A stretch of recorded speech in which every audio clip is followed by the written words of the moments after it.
یہ کافی سوال ہیں توہین رسالت اور پاکستان میں اس میں جو حالیہ واقعات ہیں ان کے تناظر میں۔ ایک سوال تو یہ ہے کہ اعمال کا دار و مدار نیتوں پر ہے، تو اس لیے جو اقدام کسی نے کیا تھا ان کے ساتھ کیا ہوگا۔ اسلام توہین رسالت کو سزا سمجھتا ہے یا نہیں سمجھتا، اور فرد اگر توہین رسالت کا مرتکب ہوتا ہے تو ریاست سزا دیتی ہے، لیکن اگر ریاست توہین رسالت کی مرتکب ہو جائے تو کیا کرنا چاہیے؟ اور بھی کئی سوال ہیں۔ پہلی بات چونکہ زیادہ اہم ہے تو میں اسی پر اپنا نقطہ نظر عرض کرتا ہوں۔ دیکھیے، بات یہ ہے کہ کسی کی نیت کیا ہے، ارادہ کیا ہے، خدا اس کے ساتھ کیا معاملہ کرے گا، اس کا مقدمہ خدا کی عدالت میں پیش ہوگا، وہ وہاں کامیاب ہوگا، ناکام ہوگا، مواخذے میں آئے گا، اس کا فیصلہ کرنے کا نہ مجھ کو کوئی حق ہے نہ آپ کو کوئی حق ہے۔ اس پہ ہمیشہ اپنی زبان بند رکھنی چاہیے۔ ہم دنیا میں لوگوں کی آخرت کے فیصلے کرنے کے لیے نہیں بیٹھے ہوئے، نہ اس معاملے میں کوئی مثبت بات کہنی چاہیے نہ منفی بات کہنی چاہیے۔ ہمارا کام یہ ہے کہ ہم ہر ایک کے لیے خیر کی دعا کریں، لوگوں کے لیے جنت اور جہنم کے فیصلے کرنے۔ یہ ہمارے ہاں عام لوگوں نے طریقہ اختیار کر لیا ہے کہ ذرا انہیں کسی سے اختلاف ہو تو دو کام کرتے ہیں، ایک اس کا نکاح توڑ دیتے ہیں اور دوسرے اس کے لیے جہنم کا فیصلہ کرتے ہیں۔ تو میری گزارش یہ ہے کہ آخرت کا فیصلہ خدا نے اپنے ہاتھ میں رکھا ہے، اس وجہ سے خدا کو کوئی چیز تجویز بھی نہیں کرنی چاہیے اور اس میں اپنا ورڈکٹ بھی نہیں دینا چاہیے۔ ہمیں جو کچھ کہنا ہے وہ دنیا میں کہنا ہے، اور دنیا میں خدا کے قانون کے مطابق کہنا ہے۔ یعنی کوئی ولی اللہ بھی ہے اور وہ کوئی غلط کام کرتا ہے تو کہنا ہے کہ یہ غلط کام ہے۔ یعنی ہمارا کام یہ ہے کہ ہم ٹھیک ٹھیک بتا دیں کہ یہ صحیح نہیں ہے۔ تو دنیا میں جو خدا کا قانون ہے، جو رسالت مآب صلی اللہ علیہ وسلم کا دیا ہوا قانون ہے، اس کے مطابق کسی شخص کو قانون کو ہاتھ میں لینے کا حق نہیں ہے، کسی بھی شخص کو نہیں، کسی بڑے سے بڑے مقصد کے لیے بھی کوئی حق نہیں۔ ہمارے ہاں یہ بات طے کر دی گئی ہے کہ جو چیزیں مسلمانوں کے حکمرانوں سے متعلق ہیں وہ انہی کو کرنی، ان کے سوا کوئی اگر کرے گا تو وہ فساد کا ارتکاب کرتا ہے۔ اگر وہ قانون کو ہاتھ میں لیتا ہے تو اس سے کوئی رعایت نہیں کی جا سکتی، اس کو دنیا کے لحاظ سے مجرم ہی قرار دیا جائے گا۔ آخرت میں خدا کیا معاملہ کرتا ہے یہ میں نے عرض کر دیا، یہ ہماری جورسڈکشن نہیں ہے۔ ہم تو یہ بتائیں گے اور ہر حال میں بتائیں گے کہ یہ کام کرنے کا آپ کو کوئی حق نہیں، کوئی اختیار نہیں ہے آپ کو۔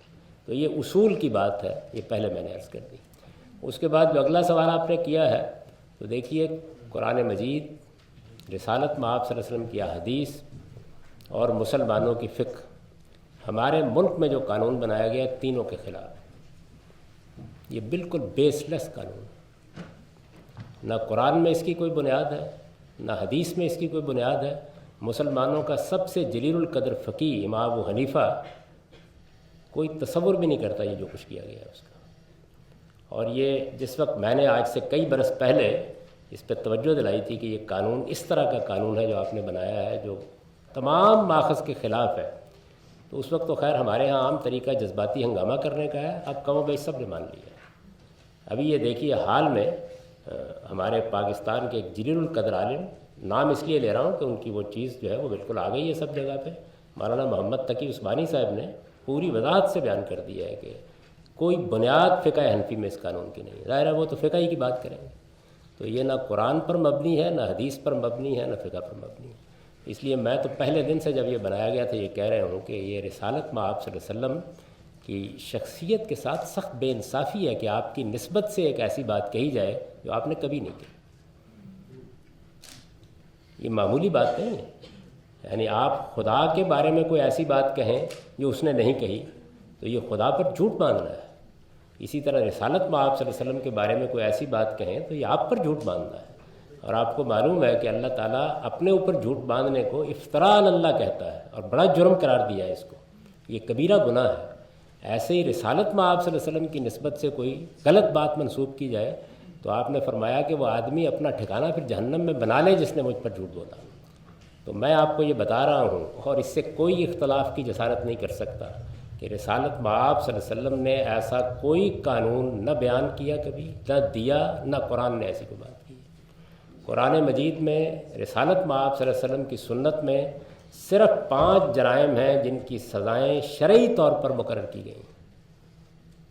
ایک فساد فی الارض، یعنی آپ کسی کی جان مال آبرو کے در پہ ہو جائیں، قانون کو اپنے ہاتھ میں لے لیں، آپ نیوسنس پیدا کر دیں سوسائٹی کے لیے، لوگوں کی جانوں کو خطرہ ہو، مال کو خطرہ ہو، جیسے ہمارے ملک میں دہشت گردی ہو رہی ہے، اس کو فساد کہتے ہیں، فساد فی الارض۔ ایک یہ جرم ہے، دوسرے زنا، بدکاری، تیسرے بدکاری کی تہمت لگانا جس کو قذف کہا جاتا ہے، چوتھے کسی کو قتل کر دینا، اور پانچویں چوری۔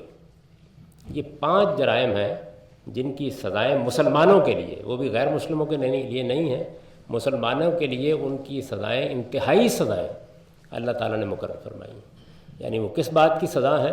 وہ اس بات کی سزا ہے، وہ محض چوری کی سزا نہیں ہے، محض زنا کی سزا نہیں ہے، اس بات کی سزا ہے کہ تم مسلمان ہو، تم نے میرے ساتھ عہد اطاعت باندھا تھا، میرے پیغمبر کو مانا تھا، اس سب کچھ کے باوجود کہ اسلام کا شعور رکھتے تھے، اس عہد کو توڑ کر چوری کیا تم نے، تو اب تم خدا کے عذاب کے دنیا میں مستحق ہو گئے ہو۔ 5 جرائم کی سزائیں۔ دوسرے یہ کہ اللہ تعالیٰ نے قرآن مجید میں، آپ کے ملک میں بھی یہ بحث بہت ہو رہی ہے، دنیا بھر میں ہو رہی ہے، موت کی سزا۔ قرآن مجید نے 14 صدی پہلے اعلان کر دیا ہے کہ کسی شخص کو 2 جرائم کے سوا موت کی سزا نہیں دی جا سکتی، اور بڑی غیر معمولی آیت ہے جس میں اعلان کی ہے، من قتل نفسا بغیر نفس فساد فی الارض کانما قتل الناس جمیعا۔ اگر یہ 2 جرائم کے سوا کسی کی جان لوگے، ایک یہ کہ وہ کسی کو قتل کر دے، دوسرے یہ کہ وہ دنیا میں فساد پیدا کرنے کے لیے اٹھ کھڑا ہو، ان 2 جرائم کے سوا کسی کی جان لوگے تو پوری انسانیت کے قاتل شمار ہوگے۔ یہ قرآن مجید کی ہدایات ہیں۔